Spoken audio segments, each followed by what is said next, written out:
Hello, सुप्रभात दोस्तों, कैसे हो आप सब? आई होप आप सभी बहुत अच्छी होंगी। और जैसा कि आप जानते हैं लगातार 3-4 दिनों से बहुत ज़्यादा बारिश हो रही है। ये बारिश ना 1-2 दिन बहुत अच्छी लग रही थी क्योंकि काफ़ी राहत मिली, धूल वगैरह काफ़ी हो गई थी और पूरी ठंडियों से बारिश नहीं हुई थी तो अब अच्छा लग रहा था। लेकिन लगातार बहुत बारिश भी अच्छी नहीं लगती है और मेनली ये किसानों को बहुत नुकसान देने वाली बारिश है क्योंकि आजकल ना गेहूँ कटने का टाइम है और हमारे पहाड़ी क्षेत्रों में तो मार्च के लास्ट से कटाई शुरू हो जाती है। पहाड़ी क्षेत्र ही क्या प्लेन्स के एरियाज़ में भी गेहूँ की कटाई लगभग शुरू हो चुकी है। तो इस टाइम फसल काटने का टाइम है और बारिश के साथ-साथ ओलावृष्टि जो हो रही है उससे फसलों को काफ़ी नुकसान पहुँच रहा है।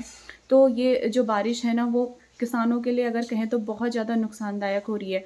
और किसान ही नहीं, अगर फसल ख़राब होगी तो निश्चित रूप से जो क्या है अनाज के जो दाम हैं, प्राइसेस हैं वो बढ़ जाएँगे। तो हमारे लिए भी मुश्किलों का वो है कि दौर मतलब मुश्किलों का सामना हम लोगों को भी करना पड़ेगा। क्या कर सकते हैं, प्रकृति का खेल है, इसमें कोई कुछ भी नहीं कर सकता। ख़ैर, आज का जो मेरा व्लॉग है वो स्पेशली सीटेट एग्ज़ाम देने वाले स्टूडेंट्स के लिए हैं। जो कैंडिडेट सीटेट एग्ज़ाम देते हैं, क्वालीफाई नहीं हो पाता है, तो उनके लिए मैं कुछ टिप्स अपने खुद के एक्सपीरियंसेस शेयर करना चाहती हूँ। जो मैंने खुद से अनुभव किया है वो सारा ही मैं बताऊँगी। और क्या होता है कि सीटेट एग्ज़ाम दे रहे हैं, क्लियर नहीं हो पाता या 1-2 नंबर से रह जाता है। बहुत बार यही होता है ना कि 2 नंबर से रह गया, 1 नंबर से रह गया, तो वो काफ़ी ऐसा लगता है उस टाइम कि बस क्लियर नहीं हो रहा हमारा। और तो बस उन लोगों को मैं यही कहना चाहती हूँ, सबसे पहले तो आपने सिर्फ़ एनसीईआरटी बुक्स पढ़नी है, ठीक है? और अगर आपको सीटेट फर्स्ट क्लियर करना है, तो आपको सिर्फ़ फर्स्ट टू फिफ्थ की बुक्स पढ़नी नहीं है, पढ़ानी है। जैसे कि जब हम जैसे आपने देखा होगा जब हम पढ़ते हैं, जिस टाइम हमने एजुकेशन ली है, पढ़ी है, उस टाइम हमें चीज़ें इतनी समझ नहीं आती थी। जब हम पढ़ाते हैं, तो वो ज़्यादा हमारे लिए बेनिफिशियल होता है। उससे हमें बेनिफिट मिलता है जब हम पढ़ाने लगते हैं, क्योंकि हम हर चीज़ को अंडरस्टैंडिंग के साथ पढ़ाते हैं, खुद समझ के, तब हम दूसरों को पढ़ाते हैं। दूसरी बात, जब हम पढ़ते हैं, आपने एनसीईआरटी बुक्स ली, आप पढ़ रहे हो, तो आप मेन-मेन चीज़ें देखते हो कि क्या एग्ज़ाम के लिए ठीक रहेगा, आप ये सोच लेते हो। लेकिन क्या होता है एग्ज़ाम में ना हर एक छोटी से छोटी चीज़ पूछी जाती है जो हम स्किप कर लेते हैं। तो जब हम पढ़ाते हैं तो हम पूरा एक तरफ से पढ़ाते हैं, कुछ भी चीज़ नहीं छोड़ते हैं, तो काफ़ी बेनिफिट होता है। और अगर आपको सीटेट सेकंड क्लियर करना है तो आपको 6 टू 10 तक की बुक्स पढ़नी है, मतलब पढ़ानी है। जैसे कि मैंने देखा कि उसमें 10th तक के लेवल का पूरा पूछ रखा था, तो आपको 6 टू 10th लेवल तक की बुक्स पढ़ानी है, तो आपके लिए काफ़ी बेनिफिट रहेगा और आपका बिना पढ़े ही सीटेट क्लियर हो जाएगा।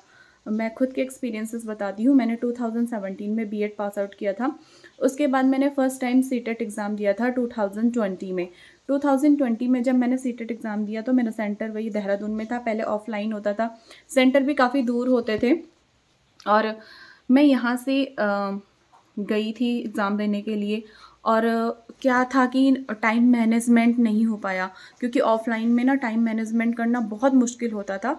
एक बेनिफिट ये भी है कि अब ऑनलाइन होता है तो टाइम काफ़ी अच्छे से मैनेज हो जाता है। तो मैंने एक गलती और की थी उस टाइम पे, जो मैं सॉल्व कर रही थी पेपर को, तो मैं पेपर में टिक कर रही थी। मैंने सोचा कि लास्ट टाइम पे मैं जो गोले होते हैं उनको मैं फ़िल कर लूँगी। लेकिन इसका वो ये हुआ कि मैंने पेपर में टिक किया। लास्ट टाइम जब मैं गोले फ़िल कर रही थी तो मेरा पूरा मैथ्स का तो पूरा पोर्शन छूट गया था। तो फिर बस वो तो शीट्स छीन लेते हैं और मुझे इतना बैड फ़ील हुआ ना उस टाइम पे कि मतलब इतनी दूर आके भी और मेरा छूट गया है, क्लियर नहीं हो पाएगा। फिर नेक्स्ट टाइम मैंने 2021 में भरा था। अगेन मेरा सेंटर देहरादून था, लेकिन मैं मॉर्निंग में निकली थी पेपर के लिए और मॉर्निंग में भी मैंने बस पकड़ी थी। बस से मैं ट्रैवल करके गई और काफ़ी टाइम लग गया था। मैं जब एग्ज़ाम सेंटर में पहुंची तो आधा घंटा लेट हो गया था, तो मुझे एंट्री नहीं मिली। फिर अगेन मुझे बहुत ज़्यादा बैड फ़ील हुआ और मैं वापस आ गई। फिर इस बार जब मैंने सीटेट एग्ज़ाम भरा था तो इस बार एक तो ऑनलाइन हो गया था और सबसे बड़ा बेनिफिट है ऑनलाइन का कि टाइम मैनेज हो जाता है। दूसरा, मेरा सेंटर मुझे कोटद्वार में ही मिल गया था अपने लोकल सिटी में और मेरा सेंटर था भगवंत ग्लोबल यूनिवर्सिटी में। तो मेरा काफ़ी अच्छे से टाइम मैनेज भी हुआ, क्योंकि क्योंकि जैसा कि आप जानते हैं कि ऑनलाइन में हमें सिर्फ़ ऑप्शंस मिले होते हैं और हमें करेक्ट ऑप्शन को टिक करना होता है बस। तो उससे काफ़ी टाइम मैनेज हो जाता है और इवन टाइम बच भी जाता है। तो मुझे ऑनलाइन बहुत अच्छा लगा और दूसरा सबसे बड़ी चीज़ जो मैं आप लोगों से आज शेयर करना चाह रही थी वो यही है कि आपको सिर्फ़ एनसीईआरटी बुक्स पढ़नी नहीं है, पढ़ानी है। चाहे आप खुद घर में भी बुक्स लेके एनसीईआरटी बुक्स लेके पढ़ते हैं, खुद की तैयारी कर रहे हैं, तो आप उसको इस तरह से पढ़िए कि आप किसी और को पढ़ा रहे हों। उसमें क्या होता है कि हम खुद की अंडरस्टैंडिंग के साथ उसको समझते हैं, पढ़ते हैं, तो वो हमारे लिए काफ़ी अच्छा रहता है। तो आज के व्लॉग में इतना ही, मिलती हूँ दूसरे व्लॉग के साथ, तब तक जय भारत, जय उत्तराखंड।